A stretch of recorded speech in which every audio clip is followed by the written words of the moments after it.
Hello and welcome friends, sports time में आपका स्वागत है। न्यूजीलैंड से हार मिली, उस हार के बाद जो है पोस्टमार्टम भी होना था और वो पोस्टमार्टम की खबर हमने आपको बताई थी कि बीसीसीआई ने एक बैठक बुलाई है, रिव्यू मीटिंग इसे कहा जा रहा है और वो बैठक जो है वो हो गई है और उस बैठक के आफ्टर इफेक्ट्स जो है ना, और वहाँ से जो खबरें छन छन कर वो भी सामने आ रही हैं जो बड़ा हैरान कर रही हैं और कुछ को परेशान भी कर सकती हैं। एक एक करके सभी मुद्दों पर बातचीत करेंगे। बीसीसीआई एक्शन में नजर आ रही है और यहाँ पर जो है नकेल थोड़ी सी कोच, कप्तान और सेलेक्टर्स पर कसती हुई नजर आ रही है। सबसे पहले आपको अपडेट देते हैं उस बैठक की जो शुक्रवार को हुई और करीबन 6 घंटे तक चली।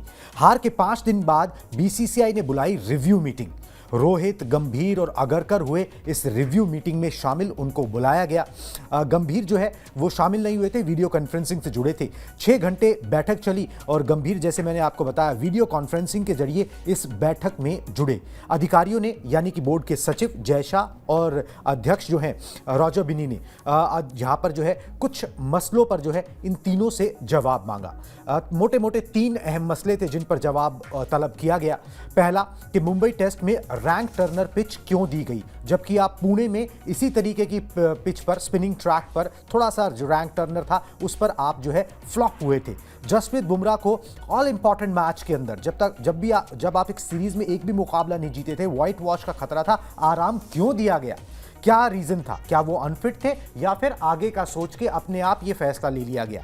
गौतम गंभीर के कोचिंग स्टाइल पर भी बातचीत हुई, क्योंकि ये माना जा रहा है, ये कहा जा रहा है कि सब लोग जो है ना एक पेज पर नहीं हैं। टीम के कुछ खिलाड़ी उनके कुछ तौर तरीकों से उतने सहमत नहीं हैं और बॉर्डर गावस्कर ट्रॉफी के लिए क्या योजना है, किस तरीके से उस पर आगे बढ़ा जाएगा। जो सपोर्ट स्टाफ गंभीर ने रखा है, जिन्होंने अभी तक अपना विजन जो है वो नहीं सौंपा है, गौतम गंभीर ने तो अपना विजन बता दिया था, तभी उनको कोच बनाया गया। उनका क्या विजन है टीम इंडिया को आगे ले जाने के लिए, इस किस्म की बातचीत हुई। बेसिकली हार के साइड इफेक्ट्स हैं, हार का पोस्टमार्टम आप इसे कह सकते हैं। कुछ सवाल थे जो बोर्ड के अधिकारियों को पूछने चाहिए, वो उनका अधिकार है, वो सवाल पूछे गए। अब वो सवाल कितने तीखे लगे, कितना उनको वेलकमिंग लिया गया, कितना उनको पॉजिटिवली लिया गया, ये तो भाई जो 3 लोग उस मीटिंग के अंदर थे जिनको जवाब देने थे वही जाने। मगर बीसीसीआई एक्शन में नजर आई है, रिव्यू मीटिंग बुलाई गई है। कम छोटी बात नहीं है ये, क्योंकि अक्सर ऐसा होता है कि भाई जब आप जीतते हो तो भी रिव्यू मीटिंग होती है, मगर वो ऐसे ही होकर रह जाती है, पता भी नहीं लगता। कोच कप्तान आए ना आए, अपना रिपोर्ट सौंप दी मैनेजर ने, बात खत्म हो गई। मगर यहां पर जब इतनी बड़ी हार हुई है, इतने सालों के बाद हुई है, पहली बार एक्चुअली हुई है कि भाई आप 3 या उससे ज्यादा मैच की टेस्ट सीरीज में घर पर व्हाइट वॉश हो गए। उससे पहले अब श्रीलंका में आपने हार देखी थी, तो उस पर जो है जवाब तलब किए गए हैं। जितना नेचर हम जानते हैं आयुष गौतम गंभीर का, जितना हमने देखा है रोहित शर्मा को, जितना अजीत अगरकर को अभी तक हमने देखा है एज ए खिलाड़ी और फिर एज ए सिलेक्टर भी, अगर इस तरीके के सवाल जवाब हुए होंगे तो ये उतने वेलकमिंग और उतने अच्छे तो नहीं लगे होंगे। बिल्कुल नहीं होंगे और इसको अप्रिशिएट नहीं किया होगा इन लोगों ने, लेकिन करना पड़ेगा। बात यह है कि भाई आपको जो आपकी डिमांड्स थी वो सारी रखी गई। आपने अप्लाई किया होगा, आपसे बातचीत हुई होगी कि आप आइए, कोच बनिए। आपने अपनी डिमांड्स रखी, आपको जो प्लेयर चाहिए था वो मिलता है। आपकी सिलेक्शन कमेटी में आपके लिए नियम बदल दिए जाते हैं कि गौतम, जो कि कोच होता है वो इन्वॉल्व नहीं होता है सिलेक्शन कमेटी में, लेकिन वो भी इन्वॉल्व हो रहा है। उसके बाद आपको जो चाहिए था, डेल स्टेन, मॉर्ने मॉर्कल चाहिए थे, आपको वो मिल जाते हैं। रेयान टेन डिस्काटे चाहते हैं, आप वो भी मिल जाते हैं। सारी चीज़ें जब आपके हिसाब से चल रही हैं, लेकिन उसके बाद अगर एक अच्छी खासी टीम जो लगातार तीनों फॉर्मेट में अक्रॉस लगातार पिछले कई सालों से बेहतर करती आ रही है, आपका कोचिंग जैसे ही शुरू होता है, आपका टेन्योर जैसे शुरू होता है, अचानक से टीम श्रीलंका की एक बहुत ही एवरेज टीम से व्हाइट बॉल क्रिकेट में हार जाती है स्पिनिंग ट्रैक पे। आपके आने के बाद से टेस्ट क्रिकेट का, भारतीय टीम का इतिहास ही बदल जाता है। हमने कभी 3-0 की हार, 3-0 की शिकस्त होम टर्फ पे देखी थी ही नहीं। आपके आने के बाद हम ये भी देख लेते हैं, क्लीन स्वीप हो जाती है भारतीय टीम की 3-0 से, 12 साल का एक स्ट्रीक टूट जाता है। ये सारी चीजें जब होंगी तो आपको जवाब देना पड़ेगा। आप ये नहीं कह सकते कि मैं केवल आईसीसी और बड़े टूर्नामेंट्स और बड़े ट्रॉफियां जिताने आया हूं। बड़ी ट्रॉफियां आप जिताएंगे, वो बड़े इवेंट्स आएंगे, वो आपकी जिम्मेदारी है, बिल्कुल वो आपसे मांगा जा रहा है। लेकिन ये जो बायलैटरल्स हो रहे हैं, यहां पे ट्राई एंड टेस्ट करने का मौका होता है। ठीक है, आप बोल सकते हैं कि टीम रिबिल्ड हो रही है, टीम में बहुत सारे जगहें खाली हो रही हैं, उनको दोबारा से भरना है, एक ट्रांजिशन फेज चल रहा है टीम का, लेकिन रिजल्ट आपके पक्ष में आना चाहिए, क्योंकि ये ट्रांजिशन फेज पिछले 10 सालों में भी हुआ है और जो भी कोच और कप्तान या मैनेजमेंट या रहे हैं वो सारे लोगों ने इन चीजों को देखा है, इससे गुजरे हैं वो, लेकिन उसके बावजूद रिजल्ट जो होता था वो भारतीय टीम के साइड ही होता था। और ये 3-0 की हार बिल्कुल पचने लायक नहीं है, बिल्कुल नहीं पचेगी और बिल्कुल इसीलिए इस मीटिंग में बड़े हार्श डिसीजंस लिए गए होंगे। और मुझे लगता है कि कहीं ना कहीं इनडायरेक्ट वे में आप एक तरीके से देखें तो ये बॉर्डर गावस्कर जो ट्रॉफी है ये शायद गंभीर के लिए एक आखिरी मौका हो सकता है, क्योंकि इसके बाद फिर जरूर कुछ ना कुछ एक्शन लेते तो नजर आएगी बीसीसीआई। अब वो क्या एक्शन होगा, कितना डेप्थ में जाएगा, उसका असर कितना पड़ेगा, ये तो हम नहीं कह सकते। या फिर ऐसा भी नहीं होगा कि बिल्कुल एकदम गौतम गंभीर को हटा ही दिया जाएगा, इतना भी नहीं होगा, लेकिन जरूर किसी एक टर्म पे तो किसी एक बेस पे तो बीसीसीआई जरूर पहुंचेगी सीरीज के बाद। अगर भारतीय टीम बॉर्डर गावस्कर ट्रॉफी हारती है तो बहुत कुछ निर्भर करता है इस बॉर्डर गावस्कर ट्रॉफी पे टीम इंडिया के खिलाड़ियों का ही नहीं केवल, बल्कि मैनेजमेंट और सबसे इंपॉर्टेंटली गौतम गंभीर का भी बहुत कुछ निर्भर करता है इस बॉर्डर गावस्कर ट्रॉफी पे। बिल्कुल जी, बहुत कुछ निर्भर करता है और अकाउंटेबिलिटी किसी ना किसी की तो आखिरकार बनती है ना। और अगर आपने तीनों को बुला लिया, तीनों को शामिल कर लिया बैठक में, तो फिर कोई एक दूसरे पे नहीं डाल सकता कि भाई वहां पे उससे ये बात हुई थी, जो हो रही है सामने सामने बात हो रही है, क्लियर हो जाएगी भाई किससे क्या बात हुई थी, क्या बात नहीं हुई थी, ऐसा फैसला क्यों किया गया। एक एक करके तीनों सवालों पे आ जाते हैं। मुंबई टेस्ट में रैंक टर्नर पिच क्यों दी गई, ये सवाल वाजिब इसलिए है यहाँ पर अधिकारियों का, क्योंकि जब जो पूर्व कोच हैं राहुल द्रविड़, जो इससे पहले कोच थे, वो गए थे तो उन्होंने जाते जाते एक बात बोली थी कि भाई रैंक टर्नर पिच से दूर रहा जाए। पारस महामरे जो बॉलिंग कोच थे, उन्होंने बोला था भाई स्पिनिंग ट्रैक होता है ना तो ठीक है, जब रैंक टर्नर आप दे देते हो ना तो दूसरे टीम के जो औसत स्पिनर है ना वो भी प्ले में आ जाते हैं, ठीक है, और वो आपके बल्लेबाजी के लिए खतरा हो सकते हैं। That is not the answer, वो एक जुआ, एक लॉटरी की तरह है और उसको नहीं करना चाहिए। जो इंग्लैंड की सीरीज जो राहुल द्रविड़ के टेन्योर में खेली गई होम टर्फ पे ही इसी साल, वहां पर आपने 4-1 से जीते वो सीरीज। स्पिनिंग ट्रैक थे, रैंक टर्नर नहीं था, रैंक टर्नर नहीं था। ये रैंक टर्नर का फैसला किसने लिया भाई? जब कोच उनके साथ राजी था, जब कप्तान उनके साथ राजी था, एक पेज पे था, तो यहां पर या तो कोच ने मैटर को पुश किया, ठीक है, किसने इस मैटर को पुश किया कि भाई आप रैंक टर्नर पे आ जाओ, जबकि आपने पुणे में अपना हाल देख लिया, जबकि आपको पता है कि भाई स्पिन के खिलाफ आप स्ट्रगल करते हुए नजर आ रहे हो, आप श्रीलंका में स्पिन के खिलाफ स्ट्रगल कर रहे हो, तो किसने ये फैसला लिया? ये देखते हुए बिल्कुल सही क्वेश्चन है। या तो ये है कि भाई गौतम गंभीर ने अपने जो पद संभाला, एक हैंडओवर नाम की चीज होती है जो आप लेते हो, जो ऑब्जर्वेशंस दूसरे कोच की होती है, आप खुद ही बात कर लेते हो कि भाई चैलेंजेस क्या हैं इस जॉब के, या यहाँ पर क्या क्या चीजें जो है आपकी ऑब्जर्वेशन है, जो आपने निकाला, आपने रीड किया, जो मेरे काम आ सकता है ताकि मैं टीम को आगे ले जा सकूं। या तो वो आपने बातचीत करी नहीं, या आपका ईगो बड़ा है कि भाई आप जो है अपने हिसाब से फैसले ले रहे हो, ठीक है। कई बार क्या होता है ना भाई, चीजें बड़ी सेटल चल रही होती हैं, आपने उनको जबरदस्ती छेड़ने की कोशिश करोगे ना तो ग्राफ तुरंत नीचे आना शुरू हो जाता है। मुझे लगता है देखिए बहुत सारे खिलाड़ी जो फ्लॉप हो रहे हैं ना, ये भी हो सकता है एक रीजन, मतलब मुझे ऐसा लगता है कि भाई सामने आ जाएगी वो चीजें कि कौन से खिलाड़ी हैं जो स्पिन खेल पा रहे हैं, कौन से नहीं खेल पा रहे हैं। अब इसके लिए आप शायद सीरीज गंवाने को भी रेडी हैं, लेकिन आप कम से कम इस सीरीज के बाद ये कहने लायक हो जाएंगे कि भाई इन खिलाड़ियों को हमने इनफ मौका दिया, ये नहीं खेल पा रहे हैं। फिर आप अपने हिसाब से भी टीम बनाते हैं। जाहिर सी बात है, जो बड़े बड़े नाम या बहुत सारे लोग हैं जो लगातार टीम के साथ जुड़े हुए हैं, खेल रहे हैं टीम को, टीम के साथ बने हुए हैं,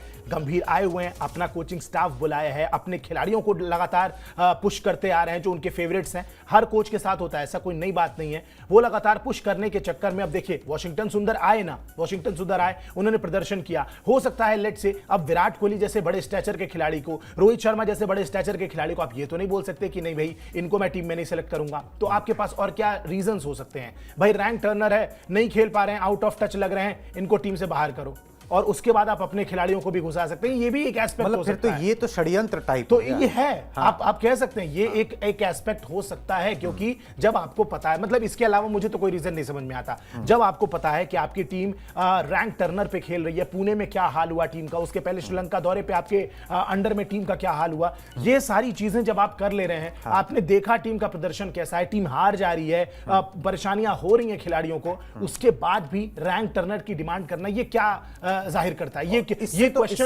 तो इंडियन टीम को ही हर्ट होगा। और बिल्कुल, और इसीलिए अब आपके WTC के चांसेस कहां गए? बीसीसीआई का ये जो सवाल था कि रैंक टर्नर क्यों, मैं तो पूरी तरीके से सहमत हूं इससे। वाजिब सवाल है और इसका जवाब जो है देना बनता है। दूसरा, जसप्रीत बुमराह का केस क्या है? क्या वाज ही इंजर्ड या इंजर्ड थे या निगल थे, क्या थी? किस बात के लिए रेस्टेड? मतलब अभी आपको कितने दिन का समय? शायद उनको लगा कि हम 2-0 से हार नहीं, 2-0 से जीत चुके हैं सीरीज।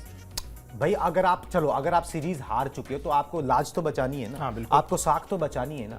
सिर्फ जसप्रीत बुमराह की साख नहीं बचानी, टीम इंडिया की साख बचानी है। उन फॉलोअर्स के लिए जो करोड़ों फॉलोअर्स हैं आपके, जो इस देश में क्रिकेट को एक तरीके से इतना ऊंचा दर्जा देते हैं, उनको क्यों फिर आपने ठगा गया कि भाई जसप्रीत बुमराह को आराम किस बिहाफ पे दिया गया? या तो बैक टू बैक सीरीज शुरू हो रही होती तब समझ में आता। अच्छा Enough खासा आराम gap था, हाँ, अच्छा enough खासा आराम था। गैप है, आपने क्यों आराम साउथ दिया? अफ्रीका सीरीज ये में भी भी बड़ा जा रहे हैं इंपॉर्टेंट जसप्रीत बुमराह। है। सबसे बड़ा इंपॉर्टेंट सवाल तो ये है कि भाई ये चीज कहां से निकल के आ रही है कि भाई बहुत सारे जो कुछ लोग जो है ना वो टीम में वो गंभीर के तौर तरीकों से खुश नहीं है।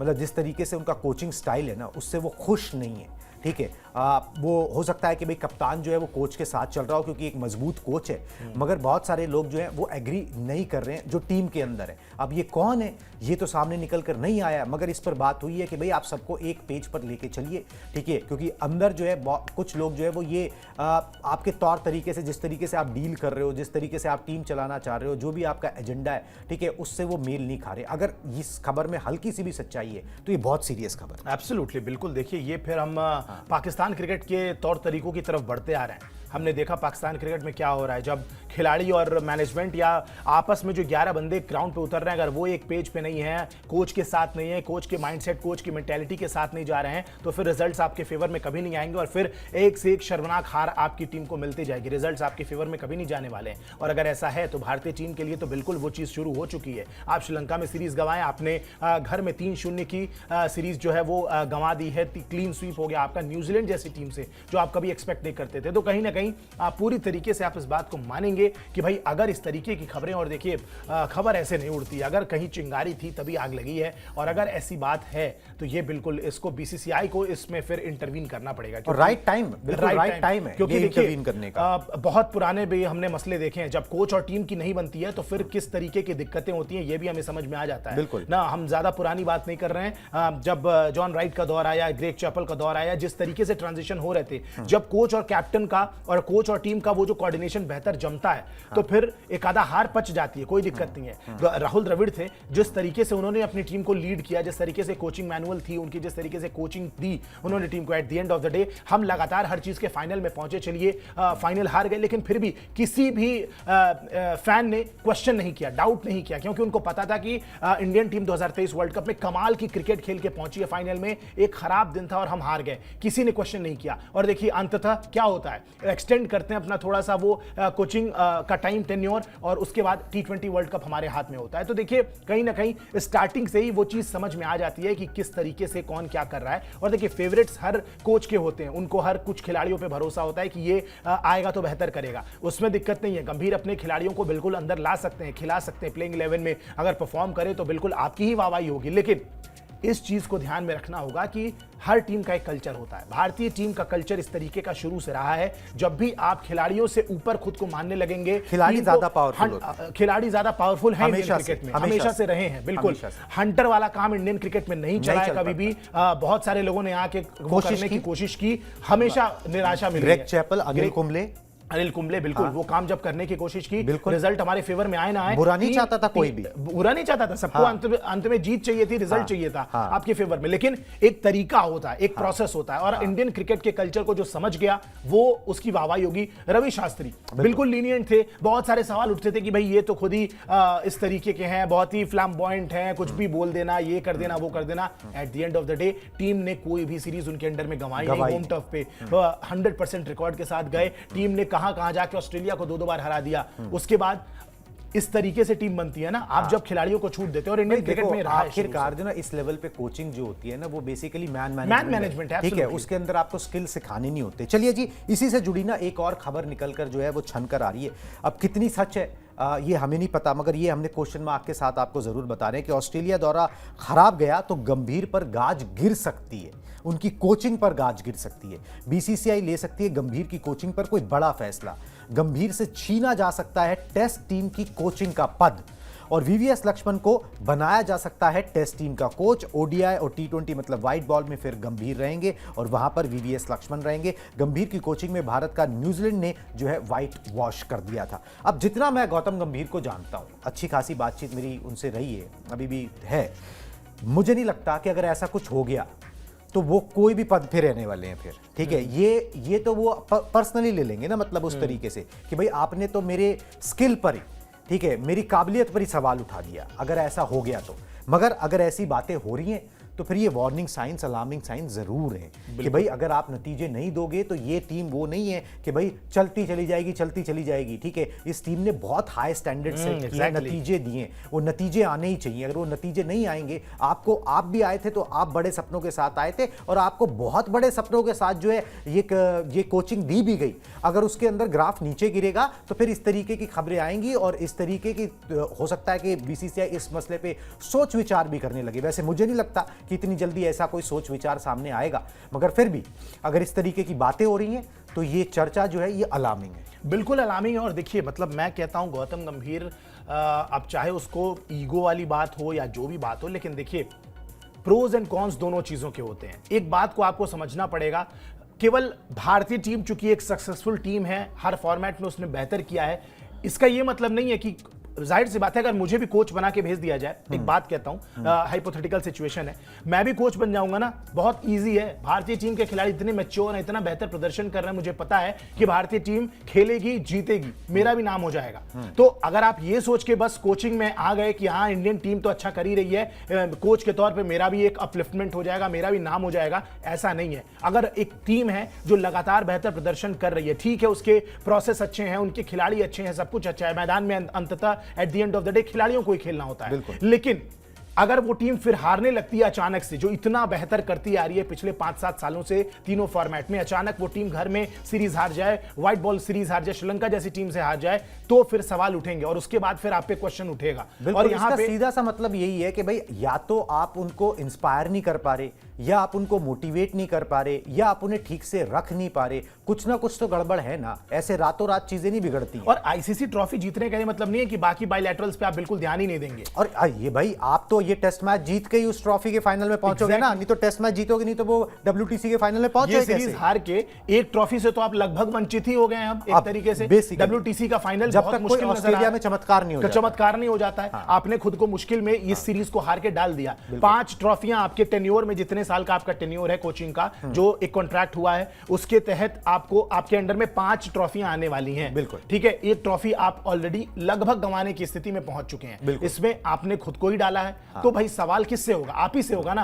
आपकी ईगो बहुत बड़ी है, आप बहुत महान कोच है, ठीक है, आईपीएल में आपने 75 ट्रॉफी जिता दी, सब अच्छी बात है, लेकिन जब आप भारतीय टीम का कोचिंग दे रहे हैं, अगर रिजल्ट्स नहीं आते हैं तो आप ही अकाउंटेबल होंगे और फिर बीसीसीआई जो एक्शन लेता है उसकी रिस्पेक्ट आपको करनी पड़ेगी। आप ये नहीं कह सकते कि इतिहास उठा के देख लीजिए, ये कर दिया वो कर दिया, रिजल्ट नहीं आएंगे तो क्वेश्चन आपसे पूछा जाएगा, जवाब आपको देना पड़ेगा। बिल्कुल जी, with great power come great responsibility, ये बहुत पुरानी कहावत है अंग्रेजी की, और इसको जो है हर एक पर लागू हो जाती है। जिसको पावर ज्यादा दी जाती है ना, फिर उससे सवाल भी ज्यादा पूछे बिल्कुल जाते हैं, ठीक है, ये चीज होती है। चलिए जी, इस मीटिंग का जो 6 घंटे मीटिंग चली, उसका आफ्टर इफेक्ट क्या हुआ? उसका आफ्टर इफेक्ट ये हुआ कि भाई पहले बातें थी कि भाई रोहित शर्मा ने भी खुद बोल दिया था मुंबई में एक इवेंट के दौरान कि भाई मैं एक टेस्ट मैच जो है वहां पर नहीं खेलूंगा या नहीं जाऊंगा टीम के साथ। अब हुआ क्या है कि रोहित शर्मा टीम के साथ ऑस्ट्रेलिया जाएंगे, 2 बैचेस में टीम जा रही है, ठीक है। 11 नवंबर को जो पहला बैच जाएगा उसके अंदर रोहित शर्मा जाएंगे टीम के साथ। बीसीसीआई की रिव्यू मीटिंग के बाद ये खबर सामने आ रही है और 22 नवंबर से पर्थ में जो है सीरीज का पहला टेस्ट मैच जो है वो खेला जाना है। रोहित ने सिलेक्टर्स को कहा है कि मैं उपलब्ध हूं, मैं अवेलेबल हूं। हाँ, ये जरूर है कि भाई अब जो है रोहित शर्मा इस तरीके की आय कर रहे हैं, पर्सनल रीजन से बेसिकली कयास ही लगाए जा रहे हैं, बट उनकी जो वाइफ है वो सेकंड टाइम एक्सपेक्ट कर रही है बेबी को, तो इस तरीके की बात है। तो रोहित शर्मा ये कह रहे हैं कि भाई पहले और दूसरे टेस्ट मैच के बीच में ना 9 दिन का अंतराल है, तो अगर उस समय उनका बेबी होता है तो वो घर वापस आके और फिर दोबारा टीम को ज्वाइन कर लेंगे। तो इस तरीके से हो सकता है कि उनको टेस्ट मैच मिस भी ना करना पड़े, जो कोई दबाव बन रहा है, ठीक है। और इस मीटिंग के बाद ये दबाव दिखा, क्योंकि अगर आपने ये बात बोल दी कि मैं अवेलेबल हूं, जहां पर आपने पहले बोल दिया था कि मैं शायद एक टेस्ट मैच नहीं खेलूंगा, ठीक है, तो इसका मतलब ये है कि प्रेशर आप पर बिल्ड हो रहा है। और बिल्कुल सवाल तो यही बनता है, मतलब मैं तो यही सोच रहा हूं कि मतलब अगर कोई गौर कर पा रहा है या नहीं कर पा रहा है, लेकिन आपसे तो आप तो गौर कर ही रहे हैं, आपकी बात पे ही मैं आऊंगा वापस। मीटिंग के पहले आपने बोला कि मैं नहीं अवेलेबल हूं, वी आर एक्सपेक्टिंग दूसरी सेकेंड टाइम, सारी चीजें हैं। मीटिंग में ऐसा क्या हुआ कि कप्तान साहब का डिसीजन बदल गया। मीटिंग के बाद एकदम से रोहित शर्मा जो हैं वो कहते हैं कि हाँ ठीक है, मैं अवेलेबल हूं, जितने भी जो भी परमुटेशन कॉम्बिनेशन लगा के जैसे भी कोशिश करूंगा मैं कि अवेलेबिलिटी दिखाऊं, और एटलीस्ट टीम के साथ जाने के लिए रवाना हो गए। जो लॉजिस्टिक्स की दिक्कत की वजह से 2 जत्थों में टीम जाएगी, 2 ग्रुप्स में, और पहले ग्रुप के साथ ही वो 10 नवंबर को निकलने की बात कर रहे हैं। मीटिंग में मुझे लगता है बीसीसीआई ने बहुत मतलब जो अपने तेवर हैं वो गर्म रखे हैं पूरी तरीके से। इन लोगों को ऑन टोज रखा है, इनसे सवाल किए गए हैं, इनकी जवाबदेही बनती है, और बीसीसीआई पूरे एक्शन मोड में नजर आ रही है। अगर इस मीटिंग के हाव भाव को समझने की कोशिश की जाए तो मुझे तो ये लगता है कि भाई इस मीटिंग में कुछ तो सीरियस हुआ है, और ढंग से लताड़ जो है वो कहीं ना कहीं लगाई गई है। इस चीज को सीरियसली लिया गया है। कप्तान, कोच और सेलेक्टर से ये बातें रखी गई हैं अपनी कि भाई मजाक नहीं चल रहा है यहाँ पे। जो हमें एक्सपेक्टेशन है, अगर आप उस पर खड़े नहीं उतरते हैं तो फिर आपकी जवाबदेही बनती है, क्योंकि अचानक से डिसीजंस बदल जाना, अचानक से अवेलेबिलिटी दिखा देना, ये सारी चीजें। और ये रोहित शर्मा कोई प्रसिद्ध कृष्णा या कोई मुकेश कुमार नहीं है कि आप बीसीसीआई के दबाव में ये सब काम कर देंगे। रोहित शर्मा कप्तान है, टीम इंडिया के इतने सालों से खेल रहे हैं, he is a big player. लेकिन अगर उनका डिसीजन इस तरीके से बदल जाता है, फ्लक्चुएट कर जाता है, या अचानक से याद आ जाता है कि भाई कितनी इंपॉर्टेंट ये सीरीज है और सीरीज का पहला टेस्ट मैच होगा, उसी से मोमेंटम सेट होगा और कप्तान ही नहीं होगा पहले मैच में, तो क्या एडवर्स इफेक्ट इसका पड़ सकता है। कहीं ना कहीं उस मीटिंग में बहुत सीरियस तरीके से समझा दिया गया इन लोगों को कि भाई मजाक तो नहीं चल रहा, यहाँ पे सीरियस रहने की जरूरत है। बिल्कुल जी, और उस लेवल के ऊपर ना आप लताड़ वताड़ तो नहीं, मगर अगर आप सवाल ही पूछ लेते हो ना, that is more than enough, ठीक है। उस वो अपने आप में काफी होता है, और अपने आप में वो इशारा बहुत होता है कि भैया अपने वेज जो है थोड़े से ठीक करो, और प्रोसेस को जो है ना वो कायदे से फॉलो करो, ठीक है। ये नहीं कि भाई आप जो है अपने हिसाब से चलते रहो, यहाँ पर वो चीज़ जो है फिर दिक्कत जरूर दी जाएगी। नतीजे आ जाए तो वेल एंड गुड, फिर तो कोई पूछेगा ही नहीं, पूछने वाला मुंह ही नहीं बनता, ठीक है। मगर अगर नतीजे नहीं आएंगे तो फिर पूछने वाले मुंह बन जाए, फिर तलवारें जो है वो निकलने भी लगती हैं, और ये विधि का विधान है जी। सदियों से ऐसा ही चलता है, ऐसा ही चलता है। चलिए जी, अभी मुझे और आयुष को दीजिए इजाजत। इस ब्रॉडकास्ट में भी बस इतना ही। Tata bye bye.